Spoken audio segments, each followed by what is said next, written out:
Saravá Umbanda, sejam bem-vindos, meus irmãos, à nossa série Orixás. Hoje estaremos falando sobre nosso amado Pai Xangô, que também é um orixá muito popular dentro da Umbanda, dentro do Candomblé, dentro do Batuque.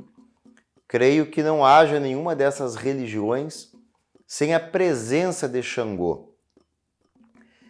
E, como sempre, estaremos falando primeiramente sobre a origem africana, sobre o entendimento que se tem de Xangô na África, como que isso vem parar no Brasil, na Umbanda, e depois a gente ensina, né, como que cada um aí pode fazer uma firmeza, uma oferenda para Pai Xangô. Xangô é um orixá peculiar. Quando eu falo peculiar, é no sentido que, na crença africana, na Nigéria, onde se cultua o orixá, todos os orixás viveram na terra. No entanto, Xangô, ele se torna um orixá ao desencarnar. Xangô é um ser humano que se divinizou, que conquistou e alcançou o grau de orixá. Ele foi o quarto rei de Oió, que é onde existe o culto mais forte, a Xangô. E após o seu desencarne, ele torna-se um semideus, um orixá que foi um ser humano divinizado. Ao contrário de outros orixás que viveram, que encarnaram já na condição de orixá. E isso nos traz uma sabedoria muito grande. Veja que Cristo disse: vós podeis muito mais do que eu. Vós sois deuses. Jesus Cristo fala isso. E é o que Xangô vem nos mostrar, que um ser humano, através dos seus atributos, das suas qualidades enquanto encarnado, ele tem total condição de evolução no plano espiritual. Xangô foi um rei que trazia dentre as suas qualidades coragem, força, rigidez, imparcialidade. Alguns falam sobre a tirania de Xangô, que foi um rei tirano, que para alcançar o seu reinado, que para dar conta do seu ego, daquilo que ele almejava, da sua ganância, podemos dizer assim, ele foi tirano com o seu povo. E isso nos mostra o aspecto humano a ser trabalhado quando oferendamos Xangô.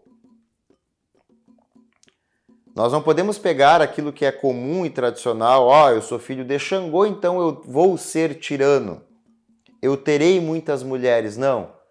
Nós trabalhamos com Xangô justamente para com que esses defeitos humanos, esses vícios humanos, essas falhas humanas, não se abatam sobre a nossa vida, a nossa personalidade, o nosso caminho. Então Xangô traz essa proximidade humana, porque foi um humano que, pelas suas conquistas, e mesmo sendo tirano, sendo aquele que conquistou muitas pessoas, conquistou muitos povos,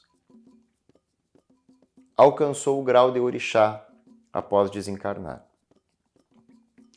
É sobre esse aspecto que nós precisamos perceber a força do orixá. Na África, a sua cor é o vermelho. Xangô é um orixá do fogo. É um orixá quente. É um orixá que no corpo humano regula a nossa temperatura corporal. Xangô é aquele que equilibra a temperatura do corpo humano em 36 graus, porque acima disso nós estaremos com febre, abaixo disso nós estaremos com hipotermia. Então é Xangô que no corpo humano regula a nossa temperatura. O vermelho de Xangô é o vermelho do sangue, que é quente. O nosso sangue só esfria quando nós morremos. Xangô é responsável pelos nossos músculos, que nos traz a força.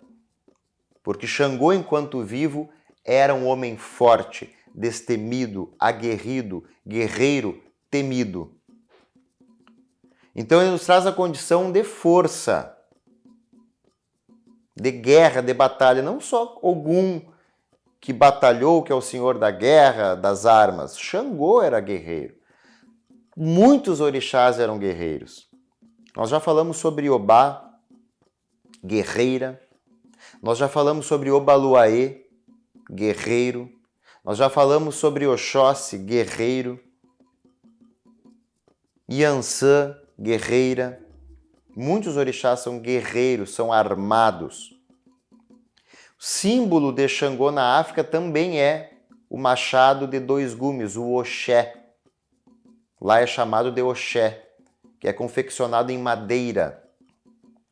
Esse machado de 2 gumes, ele nos traz uma simbologia muito grande. Dentro da visão iorubana é os 2 lados da moeda. Por que nós falamos, isso na Umbanda é comum, e na África também, de que não podemos pedir justiça para Xangô, que temos que ter cuidado em pedir justiça para Xangô, que não podemos pedir justiça em detrimento do sofrimento do outro, porque tudo tem 2 lados. Eu posso estar me sentindo prejudicado por algo que alguém fez para mim. E ao pedir justiça para Xangô, Xangô analisará o lado, a versão daquela pessoa, que talvez esteja correta na forma de agir, em virtude dos meus erros mediante a ela também. Então este machado de Xangô, este oxé, que tem 2 gumes, 2 lados, 2 lâminas, mostra que toda a história tem 2 lados, 2 versões. É o equilíbrio de Xangô. Porque para ser imparcial e justo, é preciso olhar os 2 lados, e não apenas aquele que lhe interessa.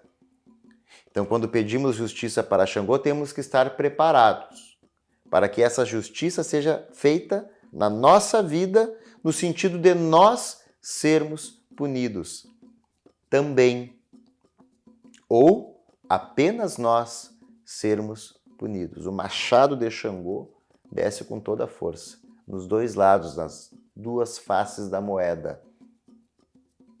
Xangô é o senhor dos trovões, é o senhor dos raios, é o senhor das montanhas, é o senhor do fogo, do sol ardente.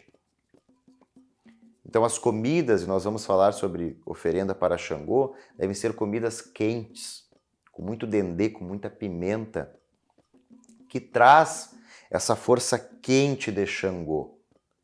E por Iansã ser uma mãe orixá quente, e existem lendas que falam sobre isso, Xangô e Iansã estão um ao lado do outro.